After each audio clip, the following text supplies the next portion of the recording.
Assalamualaikum warahmatullahi wabarakatuh. Kami dari kelompok 11 akan mempresentasikan materi pertemuan 8, yaitu manajemen sumber daya manusia dengan studi kasus PT Kereta Api Indonesia Persero.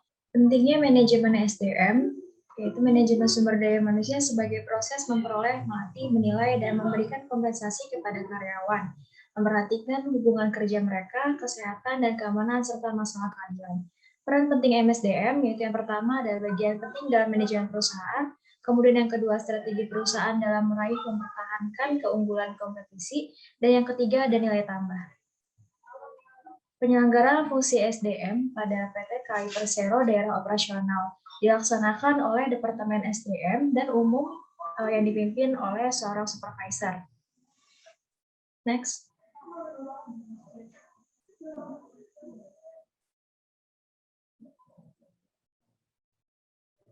Rekrutmen di PT KAI. Penggunaan jasa kereta api setiap tahunnya terus mengalami peningkatan. Hal tersebut tentu menuntut PT KAI meningkatkan pelayanannya. Salah satu cara meningkatkan pelayanannya adalah dengan cara meningkatkan kualitas sumber daya manusia dalam sebuah organisasi. Salah satu cara mendapatkan SDM yang berkualitas tentunya melalui rekrutmen yang dilakukan PT KAI. DAOP 7 Madiun merupakan salah satu DAOP yang hampir setiap tahunnya melaksanakan rekrutmen pegawai. Strategi rekrutmen yang dilaksanakan oleh PT KAI DAOP 7 Madiun terdapat pada tahapan perencanaan sumber daya manusia, yang dimana dalam perencanaan SDM tersebut terdapat identifikasi kebutuhan tenaga kerja atau SDM dan analisis beban kerja. Kemudian metode rekrutmen yang digunakan oleh PT KAI ini adalah metode rekrutmen eksternal dan internal. Metode rekrutmen internal merupakan rekrutmen yang sumber rekrutmennya berasal dari dalam perusahaan seperti penangkatan pegawai, mutasi pegawai, dan kenaikan jabatan. Sedangkan metode rekrutmen eksternal merupakan rekrutmen yang sumber rekrutmennya berasal dari luar perusahaan seperti rekrutmen terbuka, pegawai outsourcing, dan tenaga pencari pegawai profesional. DAOP sendiri itu adalah Daerah Operasi Kereta Api Indonesia atau disingkat menjadi DAOP KAI, yang pembagian daerahnya itu mengoperasikan kereta api Indonesia di bawah lingkungan PT Kereta Api Persero yang berada di bawah direksi PT Kereta Api yang dipimpin oleh seorang kepala daerah yang berada di bawah dan bertanggung jawab kepada direksi PT Kereta Api Persero. Dan saat ini juga ada 9 DAOP kereta api daerah yang yang berada di Pulau Jawa. Next. Pelaksanaan rekrutmen di PT KAI, yaitu pelaksanaan rekrutmen pada PT KAI DAOP 7 Madiun dibagi menjadi beberapa tahapan seleksi, yaitu yang pertama ada seleksi administrasi, kemudian tes potensi akademik dan psikologi, kemudian yang ketiga ada wawancara. Pada tahapan seleksi itu, PT KAI DAOP 7 Madiun dilakukan oleh orang yang ahli di bidangnya. PT KAI DAOP 7 juga melibatkan beberapa perguruan tinggi terbaik untuk melakukan seleksi dan juga menerapkan sistem online pada pelaksanaan rekrutmennya, sehingga nantinya diharapkan SDM yang didapatkan merupakan SDM yang berkualitas. Next.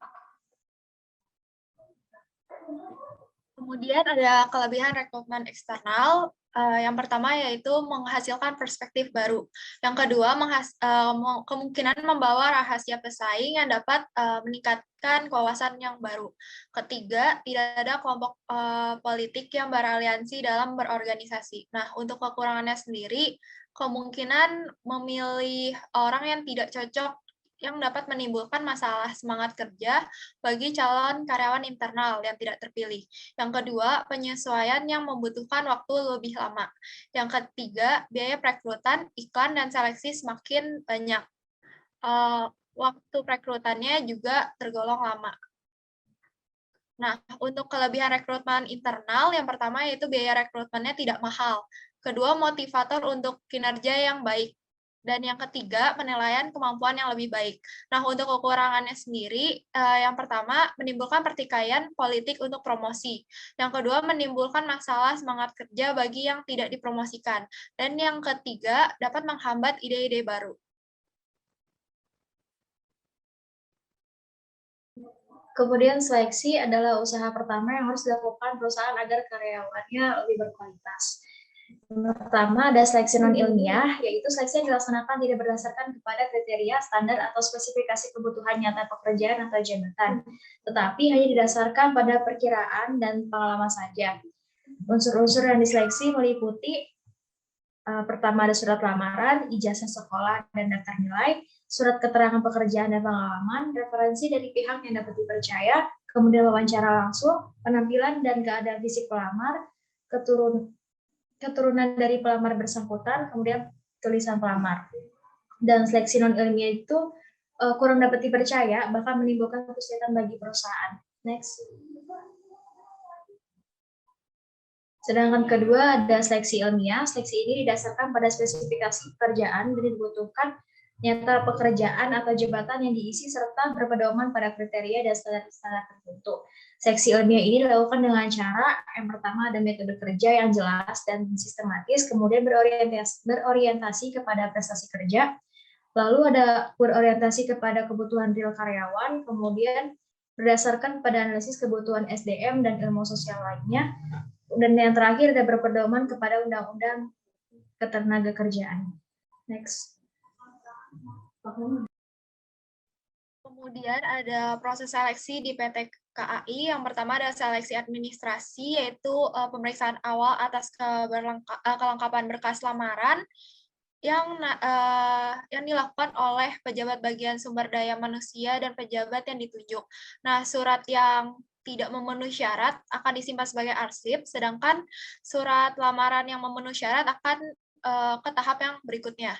Kemudian ada tahap berikutnya, kemudian ada tes kesehatan awal. Nah, tes kesehatan awal ini terdiri dari tes kesehatan gigi, mata, fisik, buta warna, dan tinggi ataupun berat badan.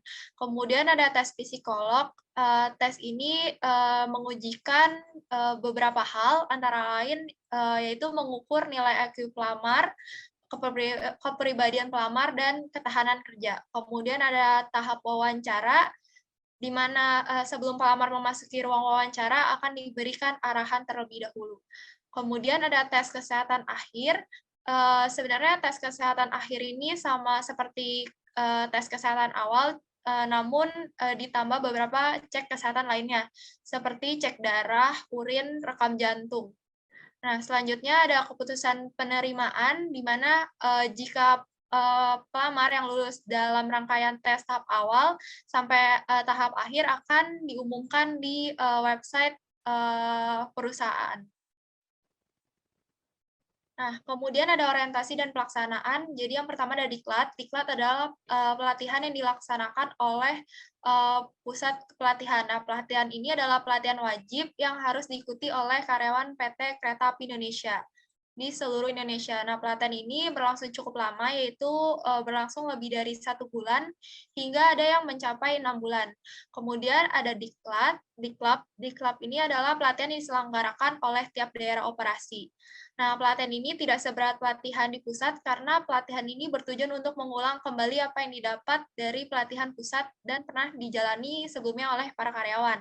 Nah, sehingga para pekerja mampu melakukan tugasnya sesuai dengan SOP yang berlaku.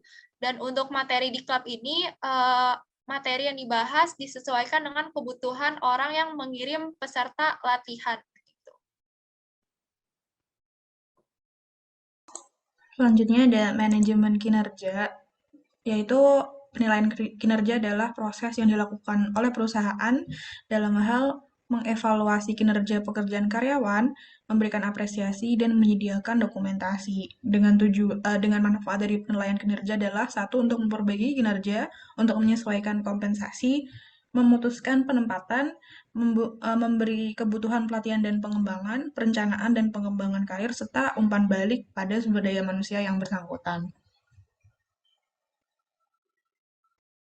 Nah, ini ada elemen penilaian kinerja. Yang pertama adalah kinerja karyawan diamati, kemudian dinilai sehingga oleh perusahaan sehingga mendapatkan umpan balik dari karyawan. Nah, kemudian setelah mendapatkan umpan balik, maka itu akan menjadi sebuah catatan dari karyawan dan akhirnya diputuskanlah oleh perusahaan apakah kinerja karyawan itu sudah cukup baik atau kurang. Nah, kalau kurang bisa ditentukan tindakan yang harus dilakukan.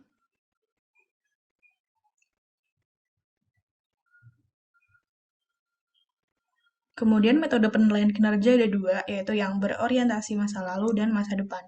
Yang masa lalu ini memiliki kekuatan dalam hal kinerja yang telah terjadi. Dengan metode yang dapat digunakan adalah skala penilaian, daftar periksa, metode pilihan yang dibuat, metode kejadian kritis, dan metode catatan prestasi.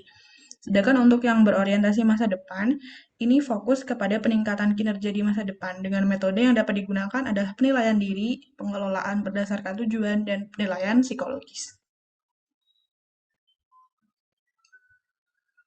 Nah, kemudian masuk ke kompensasi. Kompensasi sendiri adalah suatu yang diterima karyawan sebagai penukar dari kontribusi jasa mereka pada perusahaan dan meliputi bentuk pembayaran tunai langsung atau tidak langsung dalam bentuk manfaat karyawan serta insentif. Nah, PT Kereta Api Indonesia DAOP 2 Bandung ini adalah salah satu BUMN di Indonesia yang memiliki kebijakan kompensasi finansial dan non-finansial sebagai bentuk balas jasa kepada pegawai yang berkontribusi di perusahaan tersebut. Dan beberapa bentuk kompensasi finansial yang diterima oleh karyawan adalah gaji pokok, tunjangan yang terdiri dari tunjangan anak istri, tunjangan kinerja, tunjangan jabatan, tunjangan perumahan, tunjangan transportasi, dan juga lain-lain. Berikut adalah daftar pustaka yang kami gunakan sebagai referensi.